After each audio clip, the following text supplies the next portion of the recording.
என் பேர் சண்முகப்பிரியா தேவேந்திரன். எங்கள் அப்பா சாண்டு தேவா, மலேசியா, ஆரங்கோட் மலேசியா. நான் வந்து இப்போ சிவில் இன்ஜினியரிங் டிகிரி செஞ்சுருக்கேன் செகி யூனிவர்சிட்டியில். நான் வந்து எஸ்டிஎம்எல் பற்றியே எடுத்தேன்.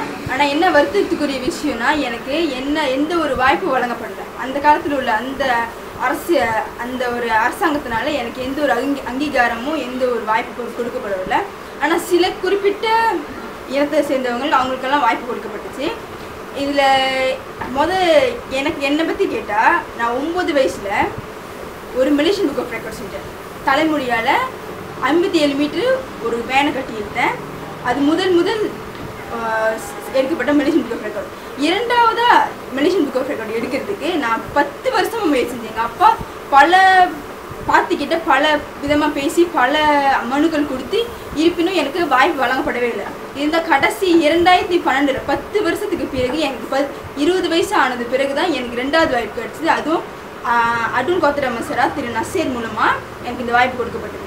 என்ன இந்த 2012 என்ன கேட்டாங்கன்னா, அந்த மலேசியன் புக் ஆஃப் ரெக்கார்ட் அவங்க இந்த இடத்துக்கு வந்து அவங்க என்னோடய ஷோவை ரெக்கார்ட் பண்ணி எடுத்துகிட்டு போகிறதுக்குன்னே சில அம்மான்னு கேட்டாங்க, சில தொகை கேட்டாங்க. அந்த தொகையும் வழங்கி எங்கள் நிகழ்ச்சி சக்ஸஸ்ஃபுல்லாக செஞ்சு முடிக்கிறதுக்கு எங்களுக்கும் சில சன்மானம் கொடுத்து, அந்த நிகழ்ச்சி ஏற்பாடு குழுவினருக்கு எல்லாத்துக்கும் ஒரு சன்மானம் கொடுத்து அந்த நிகழ்ச்சி பெரிய அளவில் சக்ஸஸ்ஃபுல்லாச்சு. பழைய நியூஸ் பேப்பர்லேயும் டிவி எல்லாத்துலேயும் அந்த நிகழ்ச்சி ஒளிபரப்பப்பட்டது. இதில் என்ன எனக்கு ரொம்ப மகிழ்ச்சியான விஷயம்னா, டாக்டர் நசீர் வந்து மக்களுக்கு சேவை செய்யல முன்னுதாரணமாக இருக்கிறார். நான் இது வரைக்கும் அவர் நிகழ்ச்சி சின்ன நிகழ்ச்சி நான் எங்கள் அப்பா கூட போய் கலந்துக்கிட்டாலும் முதல்ல என்கிட்ட கேட்குற வார்த்தை என்னன்னா, படிப்பு எப்படி போய்கிட்டு இருக்குது, அண்ணன் நல்லா படிக்கிறாங்களா, தங்கச்சி நல்லா படிக்கிறாங்களா, என்னாச்சும் உதவி வேணுமான்னு கண்டிப்பாக என்கிட்ட கேட்பாரு. அது உண்மையான மகிழ்ச்சிக்குரிய விஷயம்.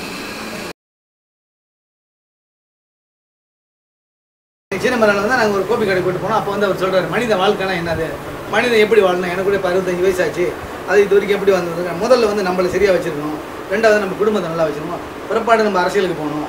அரசியலுக்கு போன பிறப்பு நம்ம அதிகமான ஆதாயத்துக்கோ இல்லை மக்களுக்கு துன்புறுத்துறது தான் போகக்கூடாது. அந்த மாதிரி விஷயங்கள் வந்து நாசீர் வந்து ரொம்ப தெளிவாக பேசுவார். ரெண்டாவது வந்து ரொம்ப அனுபவம் அவருக்கு ஜாஸ்தி. மூணாவது வந்து அவர்கிட்ட வந்து இந்த பேராசையான விஷயம் இல்லை. இந்த நம்ம ஒரு பெரிய காரில் போகணும், மற்ற மாதிரி ஒரு டிரைவர் பாய்க்கணும், போய் இறங்கணும்னு 10 பேர் மாலை பண்ணணும். நான் வந்து இங்கே ஒரு பெரிய நிகழ்ச்சி படைக்கப்பட்ட மாதிரிங்க. அப்போ ஒரே வார்த்தை சொல்லிட்டாங்க, அவங்களுக்கு வந்து ஒரு சென்ற மாதாவோ ஒரு மாலையோ ஒரு பொன்னாடை எது வேணாம் அப்படின்ட்டு. ரெண்டாவது நாசீர் ஒரு சட்டமன்றம் அந்த மாதிரி சொல்லி நான் பார்த்ததே கிடையாது.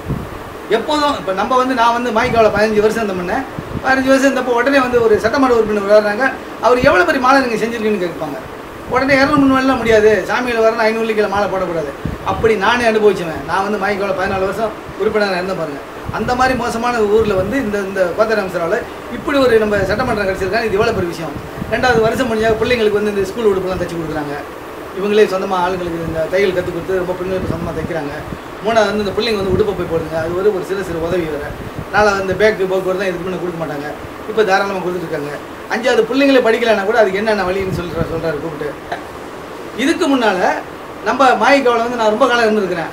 ஆனால் ஒரு பிள்ளைக்கு இப்போ ஒரு அங்கீகாரம் கேட்டிங்கன்னு சொன்னாக்கா, பெரிய டத்தோலேருந்து ப்ரொஃபஸர்லேருந்து கேட்டால் பெரிய பேர் பேசுகிறாங்க மேடையில் ஏறி, நான் எல்லாத்தையும் இங்கிலீஷ் எழுதுவேன் அப்படின்னு யாருமே கொடுக்குறதில்ல. அதுக்கு உதாரணம் வந்து என் பிள்ளை 10 எடுத்து போய் யாருமே கொடுக்கல. நான் வந்து கடைசியாக மாய்க்கால் வந்து ஒரு 5-6 புகாரை பண்ணி அவங்க எதுவுமே கொடுக்கலன்னு தெரிஞ்சோன்னா இது ஒரு கட்சியாக அப்படி சொல்லி வெளியாட்டு. உண்மையிலே நான் இதை டிவியில் மட்டும் இல்லை பேப்பரில் மட்டும் எங்கேயுமே பேசுவேன். மாய்க்கானால 5 காசு பயனில்லைன்றது உண்மையான விஷயம் ஆயிடுச்சு இந்த நாட்டில். ஏன்னா நம்ம இந்தியர்களுக்கு கட்சின்னு சொல்லி பாருங்கள், ஒரு சட்டமன்ற உறுப்பினர் வந்து 4 வருஷத்தில் என்னென்ன வேலையெல்லாம் செய்கிறார். உங்களுக்கு வந்து சுடுகாட்டு பிரச்சனையா இல்லை கோயில் பிரச்சனையா, ஒரு அனாதை போன சுப்பாங்களை செத்து போன பணத்துக்கு வந்து உடனே ஒரு 750 கொடுத்து நீங்கள் போய் அதை முடிச்சுட்டு வாங்க, பிற்பாடு நம்ம அதை உதவி செய்வோம் அப்படின்னு சொல்லி கேணியில் ஒரு பையன் வந்து செத்து போயிட்டாங்க. யாருமே என் வேலைக்காரனோட அண்ணங்காரன் தம்பிக்காரன் கேணியில் வந்து செத்து போயிட்டான். இப்போ 2 நாள் தேடி அவனை கண்டுபிடிச்ச உடனே பிஎஸ்எம்ல போய் சொன்னாலும் ஒரு சூறாவை கொடுத்து நீங்கள் ஒரு சைன் மட்டும் வாங்கிட்டு ஒரு 750 கையில் கொடுத்துவாங்க அப்படின்னு. 100 வெள்ளி வந்து கொடுக்க மாட்டாங்க. இதுக்கு முன்னால் எந்த ஒரு தொகுதி தலைவரும் 100 வெள்ளி கொடுத்தா ஒரு எஸ்கோட ஒரு 4 பேர் வருவாங்க. இன்னும் பெரிய ஒய்பி வர மாதிரி பின்னாடி வருவாங்க. உடனே வந்து தலைவர் பகுதி இப்படி வளர்ச்சி நிற்பானுங்க, ஒரு போஸ்ட் கொடுப்பாங்க, ஒரு 100 வெள்ளி தருவார். அது ஒரே தலா கொடுப்பாரு, அது தெரியணும் அப்படின்னு சொல்லி. ஏன்னா 100 வெள்ளி கொடுத்துட்டாராம், அது ஒரு பெரிய விளம்பரம் தருவாங்க.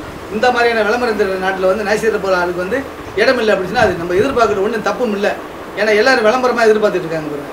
இவர் வந்து எதையும் எதிர்பார்க்காம செஞ்சுட்டு இருக்காரு. இவர் ஒரு சட்டமன்றமாகவே இருக்க மாட்டார், எப்போதும் மனுஷனாக இருப்பார், சராசரி மனுஷனாக இருக்காரு. அதை வந்து சில கட்சிங்க வந்து ஏற்றுக்கல. பிஎஸ்எம் என்ன செய்யுது அப்படின்னா அவங்களுக்கு வந்து ஆர்ப்பாட்டம் தேவையில்லை. ஒரு காரியத்தை செஞ்சோம்னா ஒரு நாளைக்கு ஒரு 10 பேர் பயனடைஞ்சிருவோம், அந்த நோக்கத்தில் போகிறாங்க பாருங்கள். அதான் அவங்களுடைய முடிவு.